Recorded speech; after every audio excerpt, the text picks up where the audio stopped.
Honorable Président, honorable membre du bureau, honorable député, chers collègues, j'ai vraiment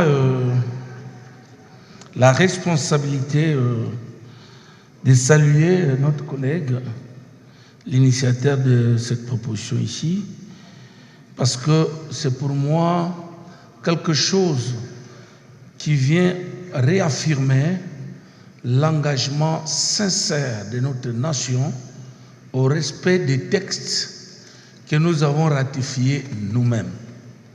Honorable Président, vous retiendrez qu'aujourd'hui, notre Chambre a encore témoigné à la face du monde la volonté du chef de l'État, Félix Tshisekedi, de décoller, de créer un décollage exceptionnel sur les progrès de la démocratie dans notre pays. Pour la simple raison que nous avons dans notre Chambre accepté de créer une commission permanente des droits de l'homme. Donc c'est une preuve, c'est un élément, un signal fort devant la communauté tant nationale qu'internationale sur les progrès vers un véritable état de droit. Et donc reconnaître ou soutenir cette loi sans trop la compliquer fera encore une autre dimension de preuve pour qu'on ne dise pas que le problème de la commission c'était un hasard, peut-être parce que les gens avaient besoin de postes. Mais cette loi viendra réaffirmer. Pourquoi? Cette loi ne vient pas du ciel, honorable Président. Cette loi est prise dans les textes que nous-mêmes, nous avons ratifiés, que notre pays a accepté, que notre constitution accepte. Et donc nos propres textes locaux reconnaissent. Sinon, on prédit tout ce qui est repris ici, mais les lois ratifiées, sinon les instruments juridiques internationaux relatifs aux droits de l'homme que nous avons ratifiés n'épargnent rien ici. Au contraire, je demanderai aux collègues d'insérer aussi quelque chose pour dire que, puisque nous avons maintenant une commission permanente des droits de l'homme, d'insérer ici que les membres de cette commission permanente des droits de l'homme auront aussi la possibilité de passer dans des lieux de détention pour vérifier, n'est-ce pas, les conditions de la détention. Parce qu'on ne peut pas accepter, honorable Président, que les mêmes gourous qui arrêtent quelqu'un parfois arbitrairement, honorable Président, vous retiendrez, moi-même je suis aussi avocat, mais si vous allez à Makala ou dans d'autres cachots, vous retrouverez dans toutes nos prisons des gens qui ont fait 2 ans, 3 ans, mais il n'a jamais été condamné, tout ça. Il y a certaines personnes qui n'ont jamais été devant même son juge naturel. Ils n'ont jamais été présentés devant le juge naturel. Et donc cette prison-là est remplie plus par les hommes faibles.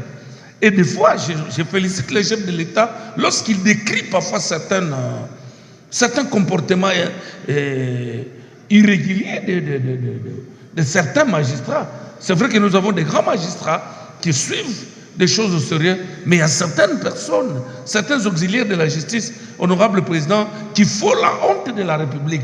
Vous retrouverez des gens, et je vous dis, honorable Président, même la caution pour la liberté provisoire devient un fonds de commerce, honorable Président. Vous allez retrouver des gens, parce qu'il n'a pas l'argent de liberté provisoire, et même pour mapper quelqu'un, donc directement, on n'envoie ni un mandat de comparaison, on ne suit pas la procédure, directement on vous envoie un mandat d'amener et on vous ramasse chez vous parce que le progrès c'est déjà qu'en vous prenant avec un mandat d'amener, il va déjà vous mapper là-bas. Et dès que vous êtes mappé pour sortir là, il faut le frais de liberté provisoire. Donc c'est un fonds de commerce, honorable Président. Et donc, quand vous allez dans des cachots, honorable Président, il y a des cachots, sinon des prisons aussi, où vous ne pouvez pas donner la nourriture. Donc ce que nous avons décrié au temps de Mobutu, honorable Président, notre régime, c'est un régime du changement. Nous avons milité, nous venons de l'opposition. Et aujourd'hui, nous sommes fiers de nous dire que nous sommes au pouvoir. Cette lutte que nous avons menée à l'opposition, honorable président, nous devons montrer un exemple dans la manière de gérer les choses. C'est-à-dire, on ne peut pas refaire ce que nous avons reproché aux autres. Comment quelqu'un peut aller en prison, mais pour donner la nourriture à son frère, il doit payer l'argent auprès de la garde pour entrer en prison, honorable président.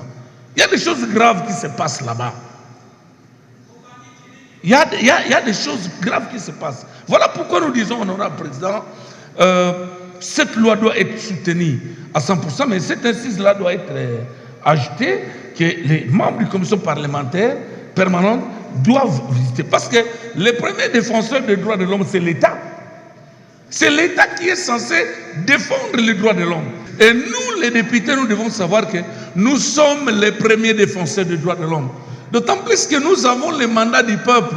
Nous engageons le peuple. Nous sommes les grands défenseurs des droits de l'homme parce que nous sommes nous-mêmes législateurs. Et donc nous veillons sur les textes que nous-mêmes nous avons engagés. Honorable président, si je suis ici, moi j'étais le candidat le plus malheureux de ma circonscription. Je n'avais pas l'argent, j'étais très pauvre moi. Je n'avais pas de moyens pour battre même la campagne. Mais j'ai été voté parce que j'étais défenseur des droits de l'homme. Honorable président, même il y a des mamans qui ne savaient pas prononcer les termes droits de l'homme. Mais dans les urnes, elles venaient, elles disaient, moi je vais voter pour roi de l'homme. On m'appelait même roi de l'homme au village, à milieu rural. Et donc c'est important que ces gens-là soient protégés parce qu'il y a trop de victimes et nous n'en voulons plus avec notre régime que nous avons acquis au prix de la lutte. Je dis, honorable président. Merci, collègue.